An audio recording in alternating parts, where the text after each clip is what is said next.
Salut tout le monde.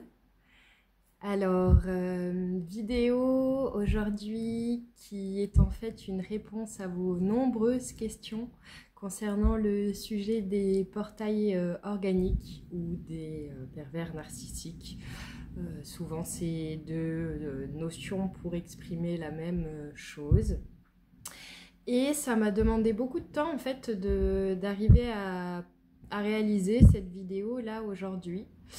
Euh, Tout simplement parce que j'avais plus trop envie d'aborder ce sujet, c'est-à-dire qu'une fois que j'avais exprimé les deux vidéos que j'ai faites à ce sujet, en fait, à savoir qu'est-ce qu'un portail organique et comment les reconnaître, j'avais besoin de passer à autre chose en termes de sujets à transmettre et devant votre insistance, si je puis dire, ou en tout cas plus correctement, encore une fois, devant vos nombreuses questions, je me suis dit, bon, je ne peux pas laisser ça en suspens et puis en fait, c'était important pour moi que de vous répondre aujourd'hui. Donc, j'ai renoté par écrit toutes vos questions une à une. Je crois ne pas en avoir oublié. Et puis, voilà, je m'excuse pour le temps que j'ai pris à répondre parce que normalement, je réponds assez rapidement aux questions que l'on me pose. Et là, j'avais vraiment besoin de laisser décanter tout ça avant de vous le partager assez naturellement aujourd'hui. En tout cas, je pense que oui, les réponses que je vais vous communiquer sont comme assez évidentes en moi. Pas dans le sens où j'estime détenir une vérité ou la vérité, mais en tout cas dans le sens où je suis suffisamment à l'aise et fluide avec les questions et les réponses que je vais vous transmettre, quoi. Donc elles seront totalement en adéquation avec mes valeurs et avec ce que je ressens profondément. Mais évidemment, ne prenez pas à la lettre tout ce que je vous dis. Et d'autant plus vis-à-vis de ce genre de sujet et de personnalité, il est hyper important que vous ayez votre libre arbitre. Voilà. Alors, eh bien, on va tout de suite dans le vif du sujet. La première question, est-ce qu'un portail organique peut tomber gravement malade ? Eh bien, oui, tout à fait. Un portail organique ou un pervers narcissique, donc je le répète, peut évidemment tomber gravement malade, comme un être humain, un lambda, n'importe quel être en définitive, en tout cas dans la matière, j'allais dire la matérialité, peut tomber malade pour diverses raisons. La maladie n'est en aucun cas une punition et chez un portail organique non plus, il n'y a pas l'idée pour le ciel, le divin, de punir qui que ce soit, d'être quoi que ce soit. Mais la réponse est donc oui. Pour vous, les portails organiques n'ont pas d'âme. Est-ce bien cela ? Alors, pas forcément. C'est pas aussi tranché que cela. Il est important de vous communiquer que, bien entendu, les choses ne sont ni toutes blanches ni toutes noires. Et donc, chez les êtres qu'on appelle des portails organiques ou des pervers narcissiques, plutôt en psychologie, les choses ne sont pas toujours tranchées. Un être dit portail organique peut avoir différents niveaux, différents degrés de perversion, de perversité, voilà, quant à tous les traits qui peuvent caractériser ces personnalités-là. Je ne vais pas revenir dessus, ça c'est le sujet de précédentes vidéos, mais il y a vraiment différents degrés. Un être dit portail organique ou pervers narcissique peut tout à fait avoir accès par moment à cette certaine part de son âme et aussi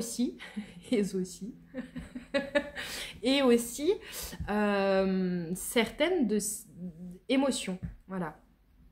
Donc, est-ce qu'un portail organique n'a pas d'âme ? Des fois, bien sûr, il en est doté, mais il n'y est pas forcément relié. C'est surtout ça. En fait, je crois que ça répond à une des questions plus loin peut-être, mais un portail organique, il est surtout coupé de son essence, de sa conscience, de certains de ses corps émotionnels. Il est coupé de son âme. Mais souvent, il a une âme, ce portail organique. Il a une âme à laquelle il n'est en définitive pas relié, mais il n'a pas de conscience. Comment permettre à ces personnes de retrouver le contact entre leur corps et leur âme, puisque leur vie ne doit être que souffrance d'un certain point de vue? Alors, c'est une question aussi fort intéressante, mais en effet, une souffrance d'un certain point de vue, parce que ces êtres-là, en définitive, n'ont pas forcément la sensation de souffrir, loin de là. Pour avoir la sensation de souffrir, j'imagine qu'il faut savoir goûter à la sensation du bonheur, ou de la plénitude, ou de la grâce. Et donc, est-ce qu'on peut vraiment considérer que l'on souffre quand on ne connaît pas forcément la joie profonde, la joie inhérente à la vie? Je ne suis pas certaine. Et alors, comment permettre à ces personnes de retrouver le contact entre leur corps et leur âme? Ça, c'est une question qui ne nous concerne pas, dans le sens où ce n'est pas nous qui décidons de si tel être doit être relié à son âme ou pas. J'entends bien la belle intention qu'il y a derrière, mais ça, c'est Dieu qui choisit, en fait. Si un être est portail organique, c'est pour une bonne raison. C'est parce que son âme, à un moment donné, a choisi cette expérience-là d'être coupée d'elle-même pour expérimenter cela, en fait, et pour pouvoir se retrouver. Mais nous, on n'a pas de prise là-dessus, absolument pas. La seule chose, à la limite, que l'on peut faire, c'est juste continuer de vivre à côté d'eux.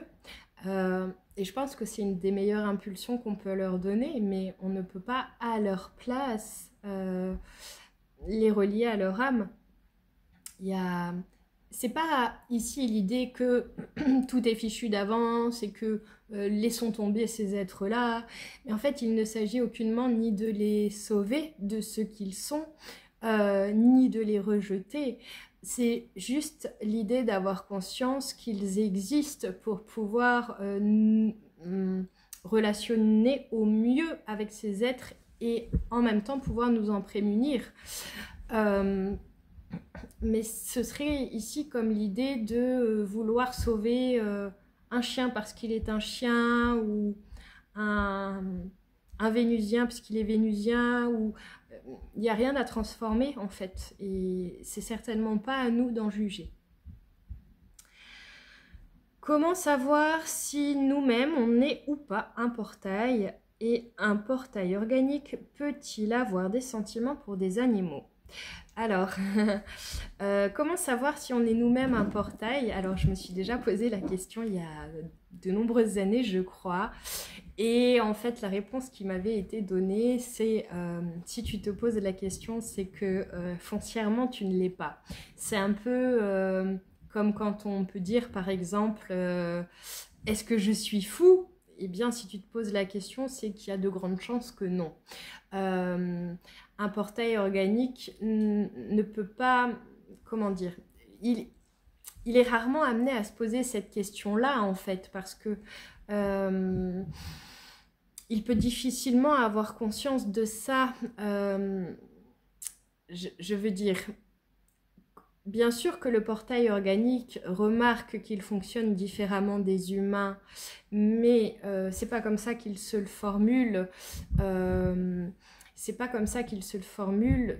Il voit plutôt ça comme un terme comme un miroir de manquant lui, mais il ne se dit pas pour autant qu'il n'est pas humain, et très très souvent, ça peut être même assez contre-productif que d'exprimer à ces êtres-là qu'ils sont des portails organiques. Donc, comment dire, voilà, je suis en train de me décentrer. Comment savoir si nous-mêmes on est un portail organique? Déjà, si on se pose la question, c'est qu'il y a de grandes chances qu'on ne le soit pas.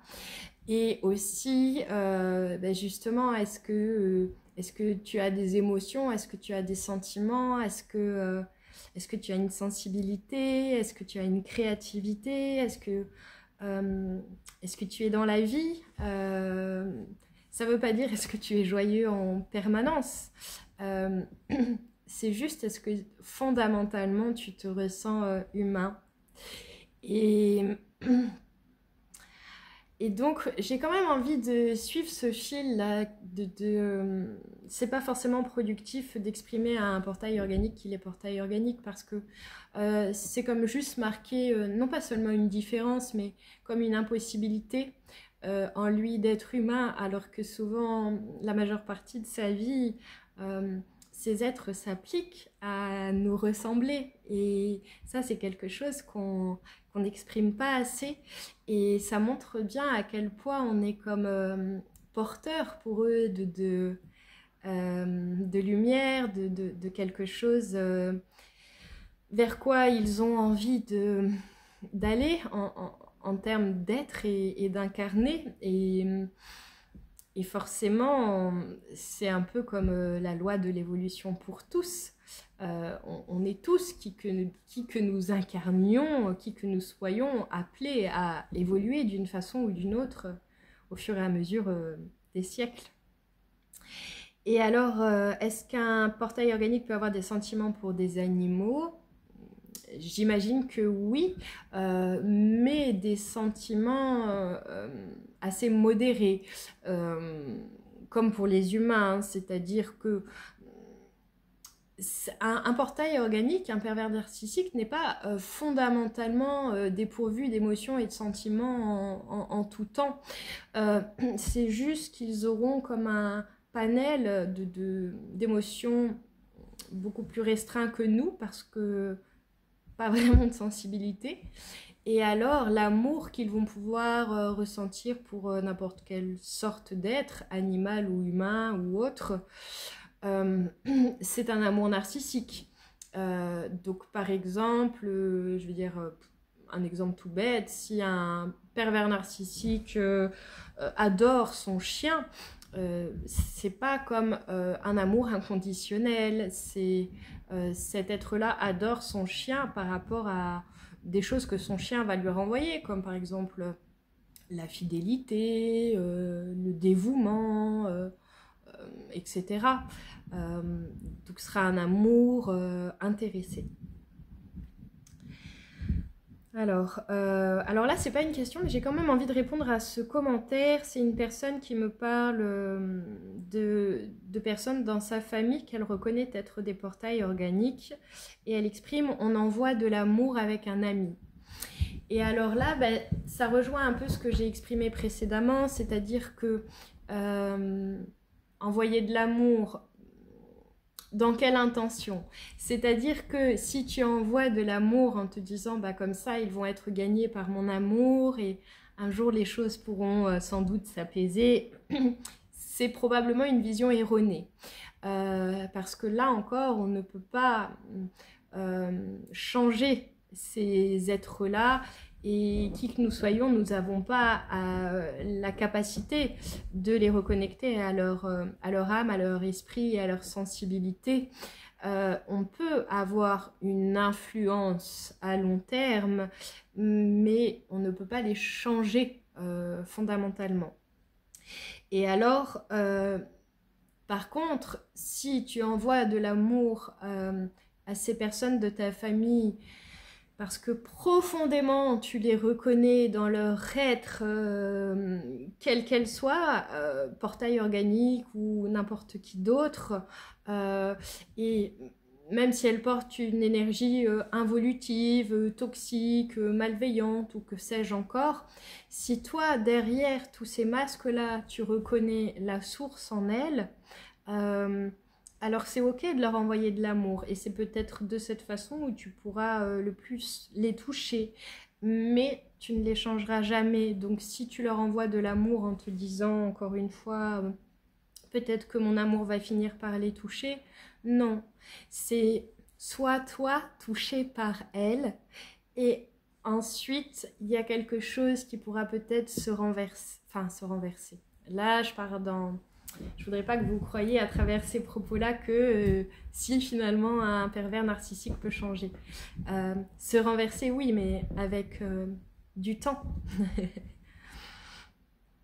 Bon, j'espère que vous avez compris cette idée, en tout cas, parce qu'elle est importante de... Ah, ok.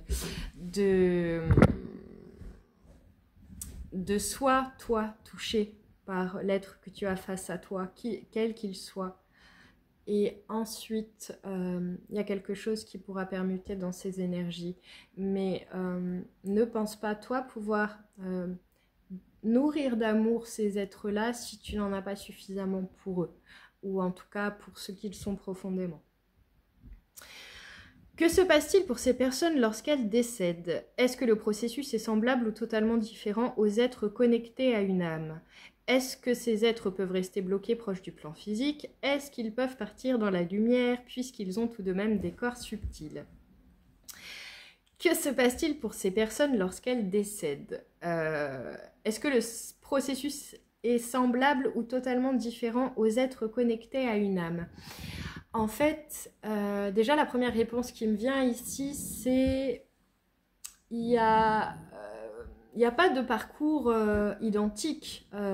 C'est-à-dire que si un être humain décède, son parcours, ce passage de la mort sera très différent de plein d'autres êtres humains et donc chez les portails organiques aussi.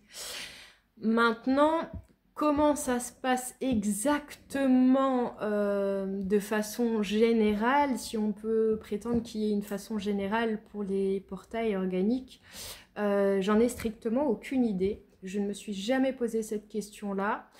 Je pense que c'est un peu comme pour tout être qui décède, c'est que dans le plan astral auquel il accède après coup, il a comme le choix des expériences qu'il veut vivre et de où, entre guillemets, il a envie d'évoluer.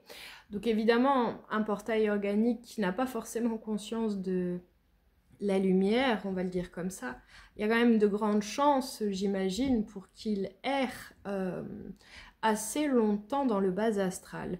Et c'est le cas de portails organiques que j'ai connus qui ont erré très très longtemps dans le bas astral. Mais pour autant, au bout de très longues années, ces êtres-là ont quand même réussi à trouver un accès vers un plan plus haut. Donc ce qui laisse bien entendre que c'est pas comme je suis un portail organique, alors je le suis ad vitam et ad vitam pour des éons et des éons. Encore une fois, il y a un processus d'évolution comme pour tous. Mais donc voilà. Est-ce que ces êtres peuvent rester bloqués proches du plan physique? Oui, totalement. Totalement, comme les êtres humains, à partir du moment où il y a une accroche trop importante avec la matière au moment où ils décèdent, et c'est vrai que c'est souvent le cas de beaucoup de portails organiques qui n'ont pas d'autres références dans leur esprit que la matière. Ce qui n'est pas le cas que des portails organiques, mais c'est aussi clairement leur cas. Est-ce qu'ils peuvent partir dans la lumière puisqu'ils ont tout de même des corps subtils? Alors, j'y ai en partie répondu du coup. Alors, ils ont tout de même des corps subtils, oui et non, toujours pareil, ça dépend de jusqu'à quel degré l'être est coupé de son âme, privé de son âme. Ils ont des corps subtils, alors... souvent, ils ont la première couche aurique seulement, ou alors à la limite jusqu'à la deuxième, troisième, mais je ne crois pas que ça puisse excéder ça. Après, encore une fois, je Je connais pas tout non plus, mais ça m'étonnerait quand même franchement, et c'est pas du tout ce que j'ai pu percevoir des rencontres que je vis toujours, hein, forcément, avec les portails organiques. Maintenant, est-ce qu'ils peuvent partir dans la lumière? Alors, je crois que j'ai déjà la réponse, mais pour le coup, j'ai vraiment envie de... J'allais dire, ça va paraître hyper prétentieux, la formulation, j'allais dire. J'ai comme envie de sonder le ciel avant de répondre, mais parce que la réponse, elle me semble importante. J'ai vraiment envie de, malgré mon rire et ma familiarité, d'être très sérieuse dans ce que je traduis en fait.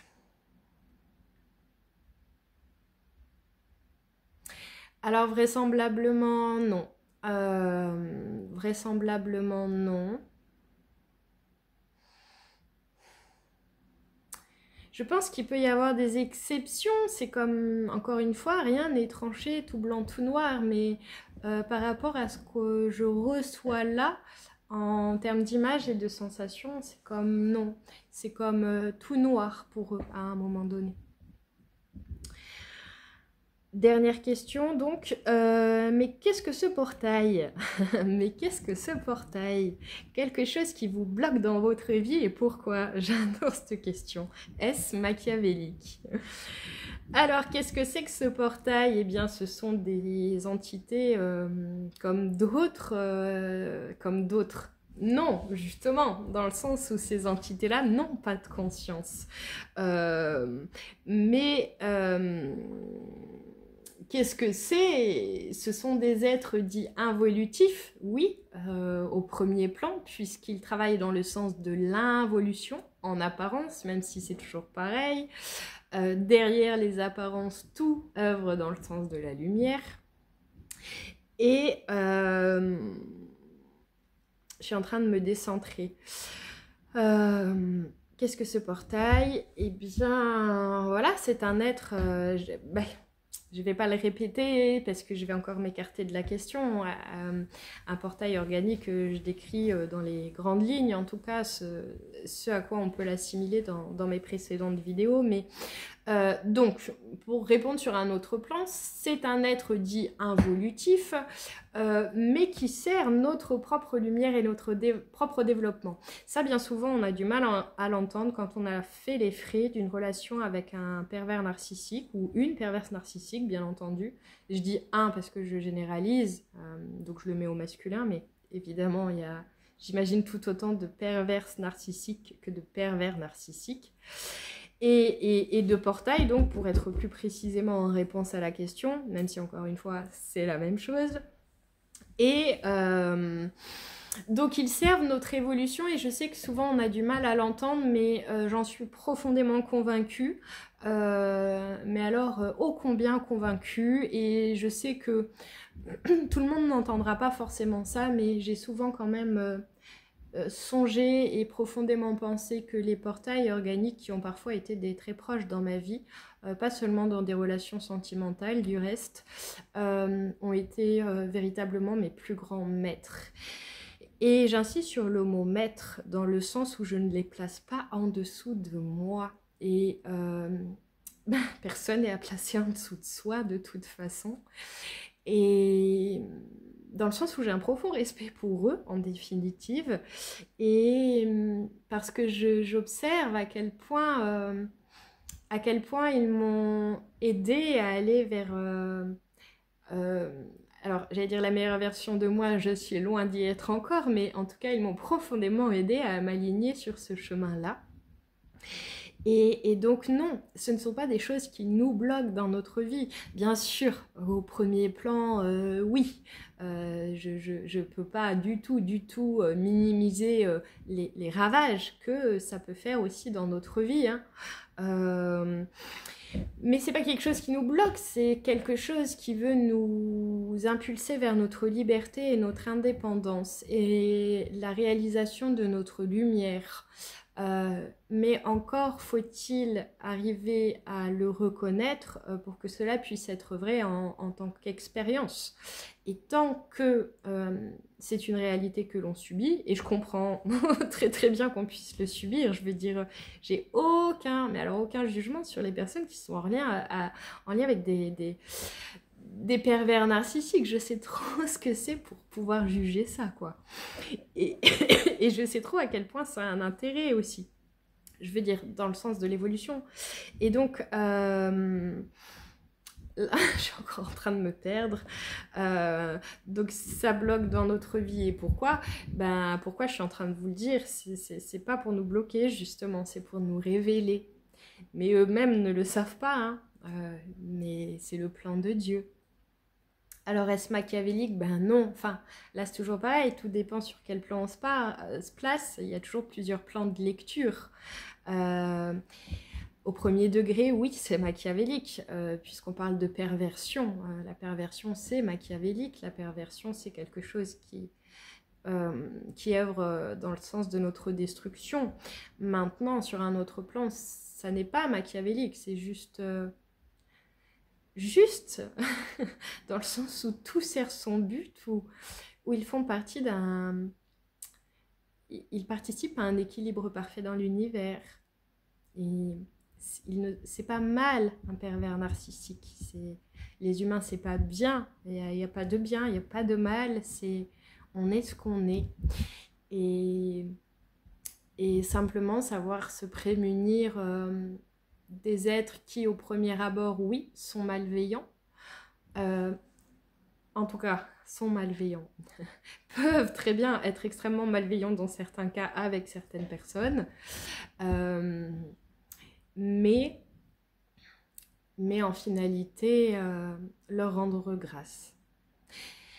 Et un truc que j'ai jamais dit à personne, je crois, mais je pense profondément que si on sait en même temps s'en prémunir, donc s'en extirper, et en même temps leur rendre grâce, je pense que du coup, il n'existerait rapidement plus de portail organique, il n'aurait plus d'utilité en fait. Voilà. Et ben, c'est voilà. En tout cas, je vous remercie du fond du cœur pour votre écoute. J'espère aussi du fond du cœur que ces réponses vous auront apporté peut-être plus de clarté et de compréhension. Et voilà, je vous embrasse très fort tout simplement et prenez soin de vous.